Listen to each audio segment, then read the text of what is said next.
रखकर जला दी है। व्यापार होगा, व्यवसाय होगा, या फिर घर में रखा हुआ धन होगा, 15 दिन के लिए वो छिन्न होगा, वो जाएगा। पैसा टिकने वाला नहीं 15 दिन तक, चाहे कुछ भी कर लो। नेत्र खोल कर बोले क्या क्या चाहिए बोलो।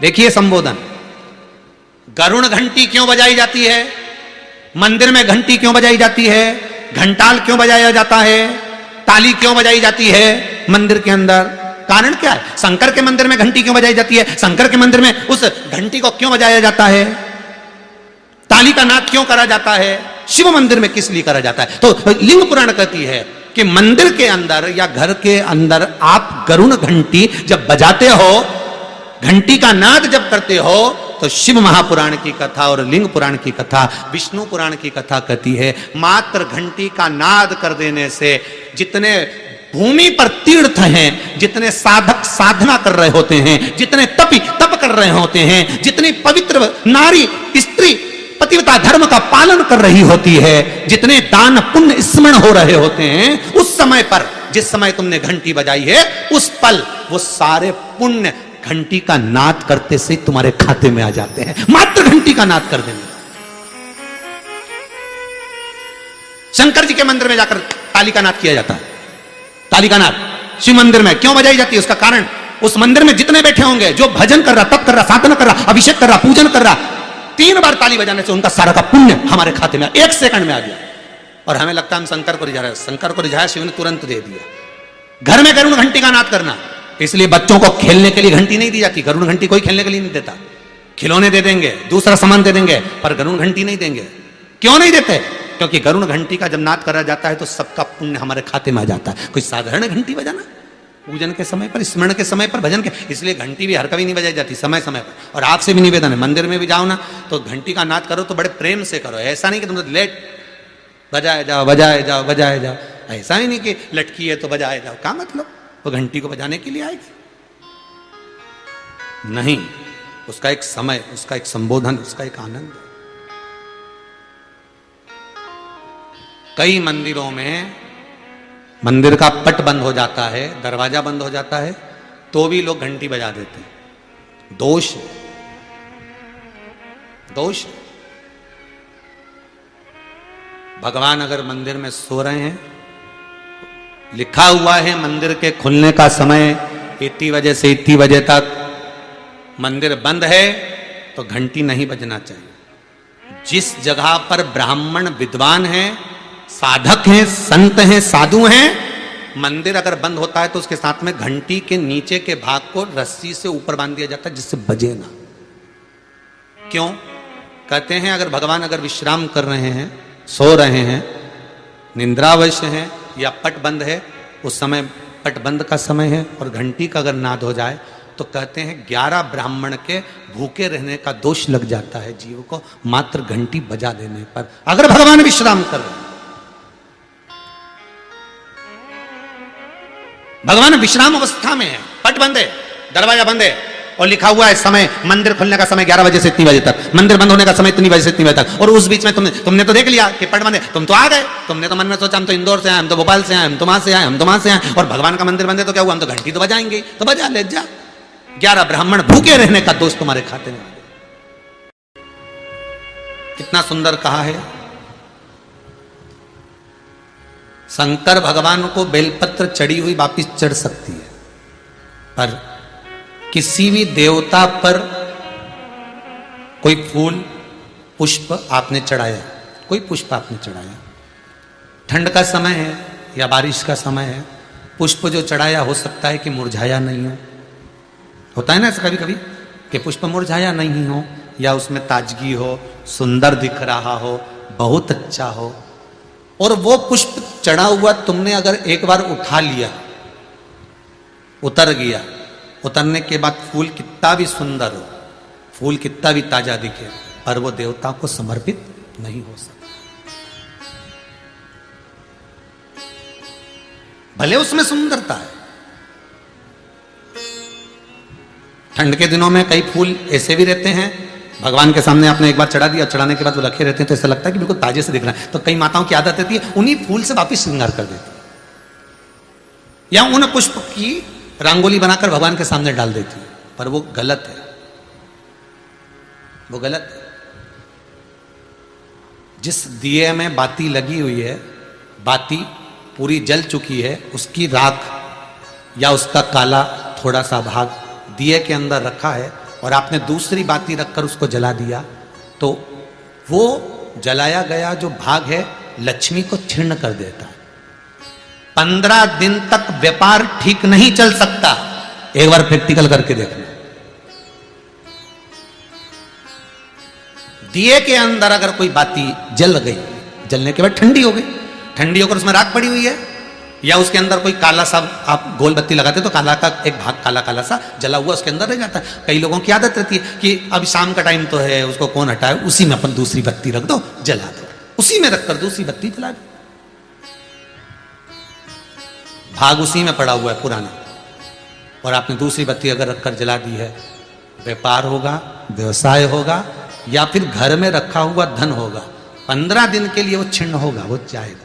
पैसा टिकने वाला नहीं 15 दिन तक, चाहे कुछ भी कर लो, ठीक नहीं चल सकता व्यापार। तुम कितना भी दम लगा लो।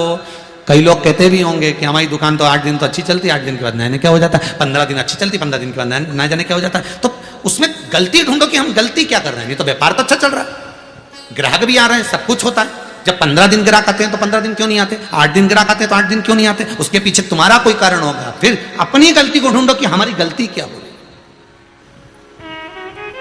तो उसमें आपको वर्णन किया था कि भगवान की बेलपत्री, भगवान का प्रसाद अगर पलंग पर रखा है तो दोषपूर्ण है।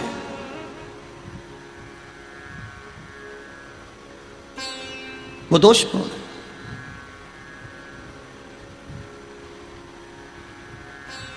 अब बाबा ने पूछ लिया, इंद्र मैंने माला आपको दी थी, वो माला कहां है?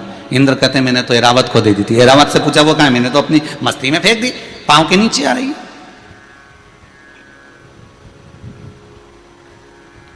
मैं तुझे श्राप देता हूं इंद्र, तो तेरी सत्ता के विमुख होगा। जितना तुझे तेरी सत्ता से प्रेम है इंद्र, तुझे अपना सिंहासन प्रिय है, मैं तुझे श्राप देता हूं कि तेरा वो सिंहासन तेरा छूट जाएगा। माला का अंतर देखिए, जिस माला को आप लेकर बड़े खुश होते हो, वो माला अगर सही जगह नहीं जाती, जिस भगवान की बेलपत्री को लेकर आप खुश होते हो वो बेलपत्री सही जगह नहीं जाती, जिस प्रसाद को लेकर आप खुश होते हो वो प्रसाद अगर सही जगह नहीं जाता तो उसका फल क्या भोगना पड़ता है वो देखिएगा।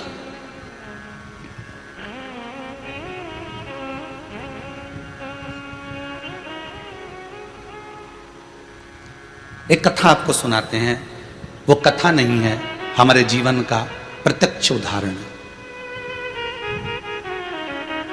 प्रत्यक्ष उदाहरण।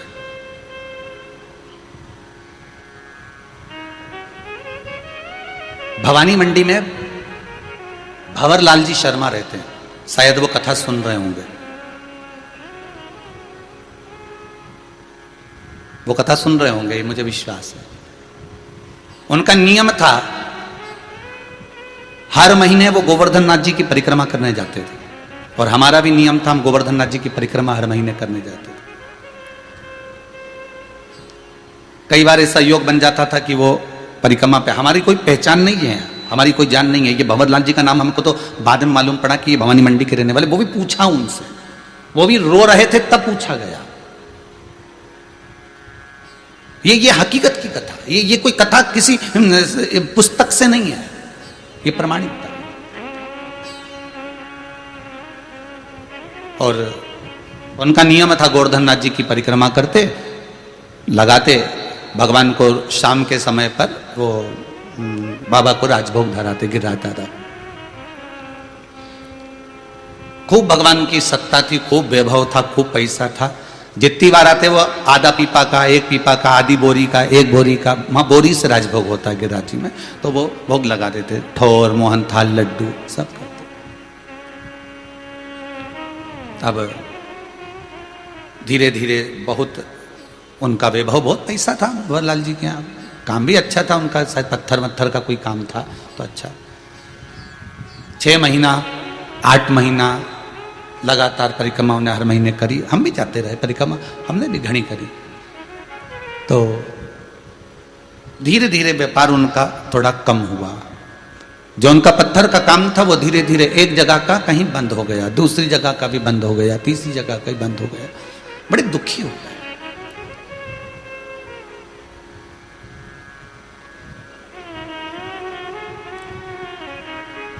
पूंछरी के लोटे के पहले मुकुट शिला थी।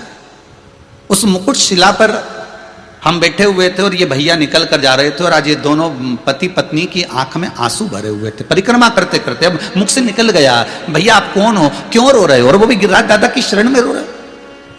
जब व्यक्ति भगवान की शरण में रहता है, भोलेनाथ की शरण में रहता है, ठाकुर की शरण में रहता है, मेरे कृष्ण की शरण में रहता है, मेरे गोवर्धननाथ जी की शरण में रहता है, मेरे राम की शरण में रहता है, तो उसकी आंख में तो आंसू आना ही नहीं चाहिए। फिर आप क्यों रो रहे? अरे महाराज धोती तो पहने ही थे हम। तो कहा अरे महाराज बहुत पहले की बात है, लगभग हो गए होंगे 8-10 साल, आज याद आई है तो बता दें। अरे महाराज बड़े दुखी हैं, क्या हो गया? हर महीने आते हैं, बाबा बहुत सुनता था, खूब वैभव था, परंतु अब कुछ बचा नहीं है। अब तो भगवान को हम भोग भी नहीं लगा पा रहा, वो स्थिति। फिर भी हम लगाते तो हैं, थोड़ा बहुत जो बन जाता। हमने कहा कुछ नहीं, गिरिराज बाबा से विनती करो, ऐसी दशा क्यों लाकर छोड़ दी? दुख दिया है आपने तो सुख भी तो आप दोगे। आप विनती करो बाबा से कि ऐसा समय क्यों लाए हो, यह समय आखिर किस लिए आया? महाराज विनती तो हम हर बार आते हैं, हर बार करके जाते हैं। पहले परिवार समेत आते थे, अब तो दोनों आ रहे हैं। ठीक है, हाँ हमने देखा है आपको 2-3 बार, आप 2-4 बार परिक्रमा में दिखे हैं, दूध चढ़ाते, भोग लगाते। पर ये दशा क्यों? चल दिया हमारे साथ में, हम भी साथ में चलते चलते पूंछरी के लोटे के अंदर वाले रास्ते से निकलते निकलते जतिपुरा पहुंच रहे हैं। तो उनसे बात करी, क्या करते हो आप यहाँ आते हो? तो हम बढ़िया सुबह ट्रेन से उतरते हैं, बढ़िया नहा धो के होटल आदि में, और भगवान की परिक्रमा करते हैं। दूध वगैरह चढ़ाना है, पूजन करना है, अर्चना करना है, अंग वस्त्र वगैरह सब पहना के शाम के समय बाबा का कुंभड़ा कर दूसरे दिन हम निकल जाते हैं। अच्छा, बस अब इसमें क्या गलती हो रही है ये पता नहीं है। वो गलती कौन सी है?